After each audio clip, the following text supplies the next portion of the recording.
The sting of my father's hand across my face wasn't what hurt the most. It was the look in his eyes, pure rage mixed with disappointment, all directed at me while Amanda stood behind him, playing the perfect victim with tears streaming down her perfectly made-up face. My name is Olivia, and at 24, I just got slapped by my father for the first time in my life, all because I dared to question his new wife's suspicious behavior. I raised you better than this, Dad spat, his voice trembling with anger.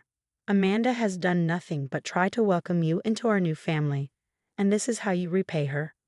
With wild accusations, I touched my cheek, still burning from the impact, and looked past him to Amanda. Her tears had miraculously stopped, and for a split second, I caught the smirk playing at the corners of her mouth.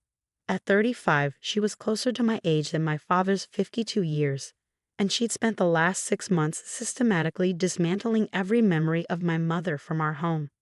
Dad, please, I tried again, keeping my voice steady. Just check the security footage. Mom's jewelry is missing, and I saw. Enough, he roared. Amanda already told me she saw you moving things out last week. If anyone took your mother's jewelry, it was you.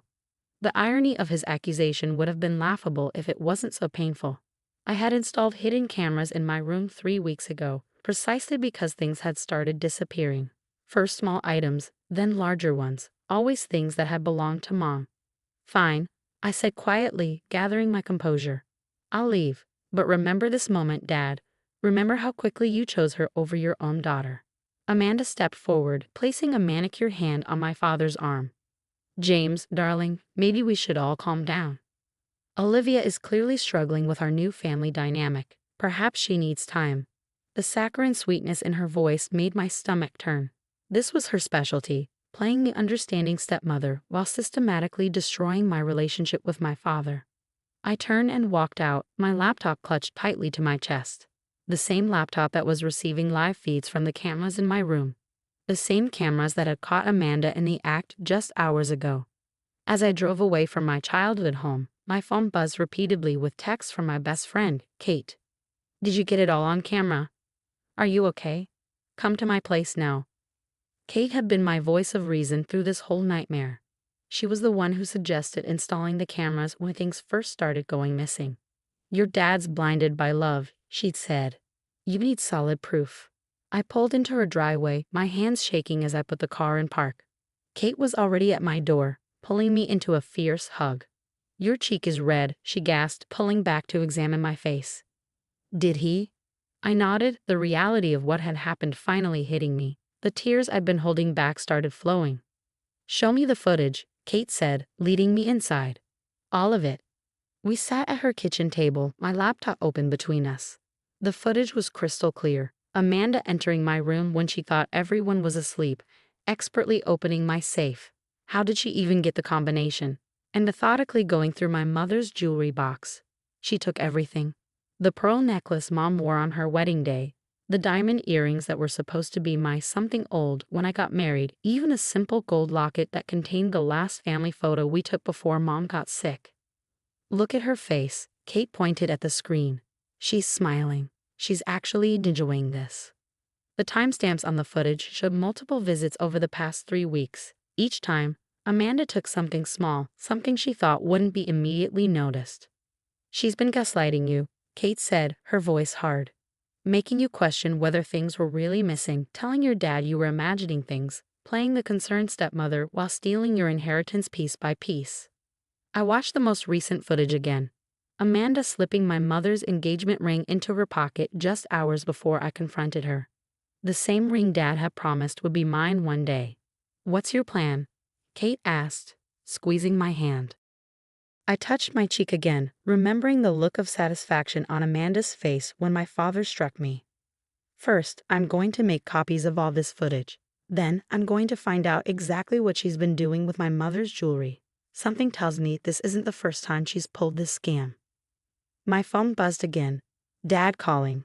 I declined the call and opened my email instead, starting a message to my mother's old private investigator. If Amanda thought she could destroy my relationship with my father and steal my mother's legacy, she was about to learn just how wrong she was. One more thing, Kate said, pointing to something in the footage we'd almost missed. In the background, while Amanda was going through my safe, There was a reflection in my mirror. She was wearing my mother's wedding ring, the one Dad thought was still locked away in his office safe. I smiled for the first time since the confrontation. "Got you," I whispered, starting to type my email. Amanda's perfect little world was about to crumble, and the best part? She'd never see it coming. The private investigator's report landed in my inbox 3 days later, and what I discovered about Amanda made my blood run cold. This wasn't her first time playing the devoted wife. It wasn't even her first time stealing family heirlooms.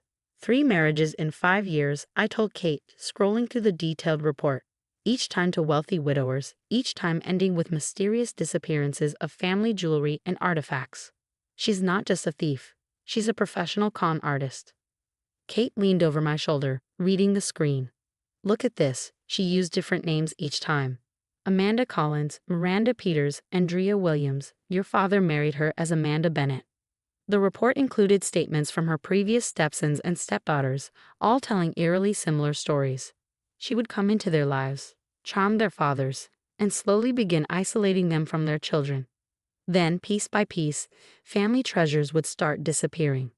"But she slipped up this time," I said, pulling up the camera footage on my second screen. None of her previous victims had proof like this. My phone buzzed. Another missed call from Dad. He'd been calling daily since the confrontation, leaving voicemails that ranged from angry demands to tearful pleas. Amanda had convinced him I was having a mental breakdown, struggling to accept their marriage. "Have you seen what she's doing with the jewelry?" Kate asked, pointing to a section of the report. I nodded grimly. "There's a dealer in Miami she works with. He resets the stones, melts down the gold, makes the pieces impossible to trace. According to this, she's got a flight booked there next week." The thought of my mother's jewelry being destroyed made me feel sick. Each piece held memories: Mom teaching me to fasten the pearl necklace, Dad surprising her with the diamond earrings on their 20th anniversary, the locket we filled with photos just months before her diagnosis. "We need to move fast," Kate said, her legal training kicking in. She just passed the bar exam and was already thinking like a prosecutor. "If she gets those pieces to Miami." "She won't," I interrupted, pulling up another email. "I've already contacted the police. Detective Martinez wants to meet tomorrow. We're bringing everything: the footage, the PI report, statements from her previous victims." My laptop pinged with a new email notification. The subject line made my heart race. "Found your mother's jewelry, estate sale listing." The email contained a link to an upcoming estate sale in a wealthy neighborhood across town. There, listed among various antiques and collectibles, were photos of items that look exactly like my mother's missing pieces, only they were being sold under different descriptions. "She's not even waiting to get to Miami," Kate breathed. "She's trying to sell them here first." "The estate sale is tomorrow," I said, already reaching for my phone. "Detective Martinez needs to see this now."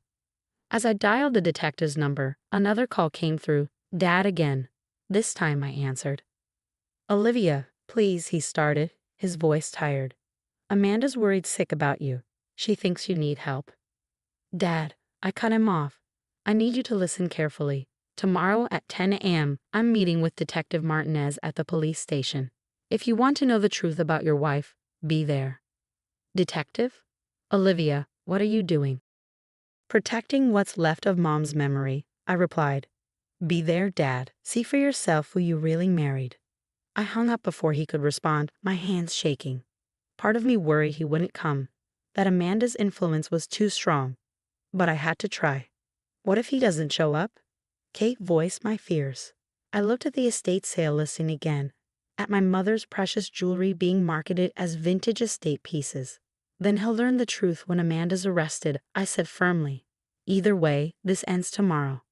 That night, I couldn't sleep. I kept watching the camera footage, but not the parts showing Amanda stealing.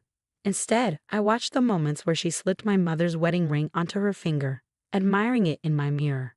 The look of triumph on her face, the casual way she dismissed the sentimental value of everything she touched.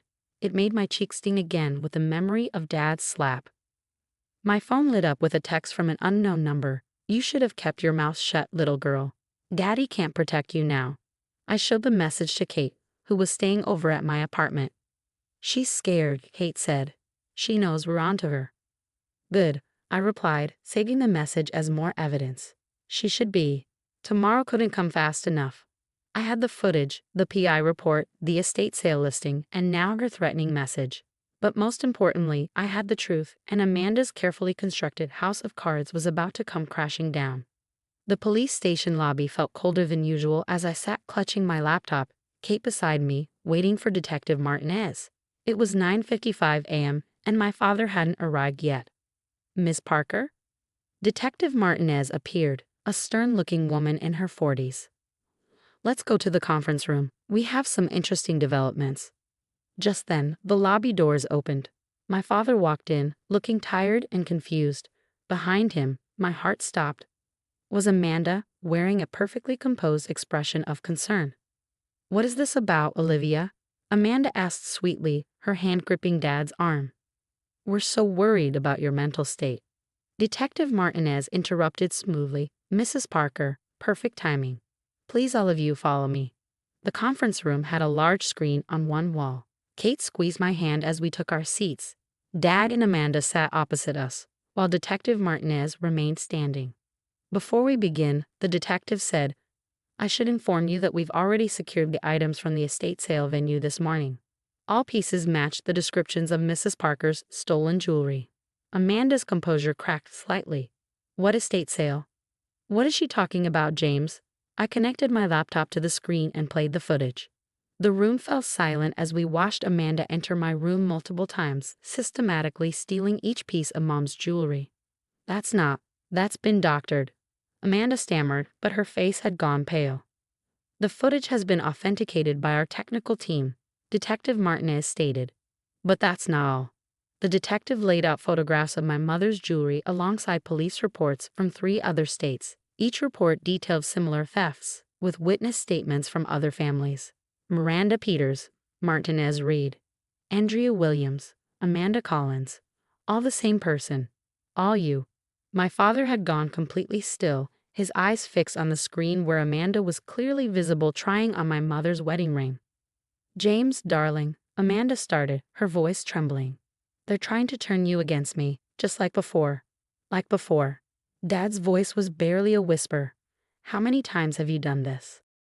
I played the next piece of footage, Amanda on the phone, speaking to someone about melting down the gold and resetting stones. The timestamp showed it was from just 2 days ago. The dealer in Miami has already confessed, Detective Martinez added. He's been helping Mrs. Bennett, or whatever her real name is, dispose of stolen family heirlooms for years.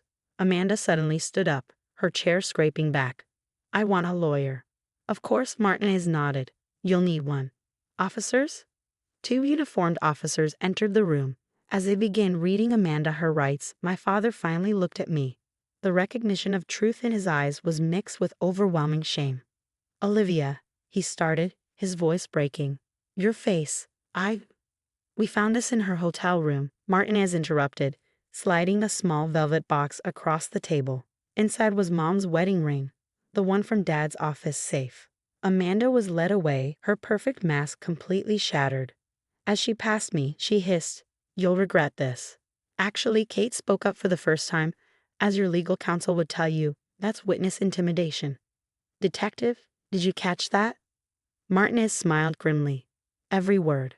After giving our formal statements, Dag and I sat alone in the conference room. The silence between us felt like a physical wall. I hit you, he finally said, his voice raw. I chose her over you. I let her erase your mother from our home. You did, I agreed quietly. I don't know how to fix this. I opened my laptop again, but this time I pulled up a different file, a video Mom had made for me before she died. Hey, sweetie, Mom's voice filled the room. If you're watching this, I want you to remember something. Forgiveness isn't about forgetting the hurt. It's about choosing to love anyway. Dad's shoulders began to shake. She also said, I added softly, that you'd probably be lost without her, that you'd make mistakes, but that you find your way back because that's what family does. I don't deserve forgiveness, he whispered. No, I agreed. But Mom would want me to give it anyway. Slowly, with time. 2 weeks later, we stood in my apartment, carefully unpacking each piece of recovered jewelry. The police had finally released them back to us. This was her favorite, Dad said, holding up the gold locket. I know. I took it from him gently, opening it to reveal our family photo. She wore it every day during chemo. Olivia, he hesitated. Would you consider moving back home? Not right away, but someday. The house feels empty without you. I looked at him, really looked at him. The past month had aged him, but there was something else too. The blindness was gone from his eyes, replaced by hard-earned wisdom and regret. Someday, I nodded. But first, we need to put Mom's photos back up. He smiled, a real smile that reached his eyes. All of them. Every single one.